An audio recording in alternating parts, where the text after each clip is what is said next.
It is absolutely insane to me the amount of stuff that they don't teach us when it comes to like childbirth. I was in a hair appointment the other day, check it out, it's all refreshed, and my stylist was wildly pregnant. I don't know what the normal metrics for pregnancy are. I just said wildly because that makes sense. Picture someone who's pregnant.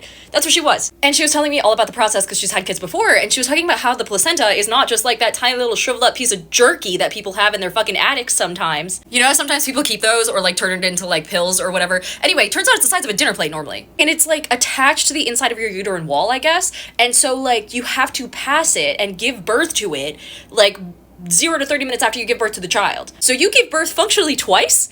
And like no one teaches you that. And so I was talking about it online and a bunch of people hopped into the comment section and they were like, oh yeah, like, and then once it's gone, it leaves a dinner plate size fucking hole in your uterus, like this wound that you then have to deal with for the next 6 weeks. Dude, childbirth is scary. Dude, and then like people were talking about the fact that, you know, it's actually not that bad, especially after you've given birth to a whole ass child. They say that it's more like a blood jellyfish that just kind of like plops out afterward. And they were like, yeah, it's boneless, so it's not that bad. And I was just sitting here reading all this and I was like, boneless? Like at this point, you just have to assume that they don't tell you this stuff on purpose, so that way we don't get scared off from the concept of having children. Because like, I already don't want a child. I definitely don't want a fucking like placental jellyfish coming out of me right after that. Absolutely the fuck not.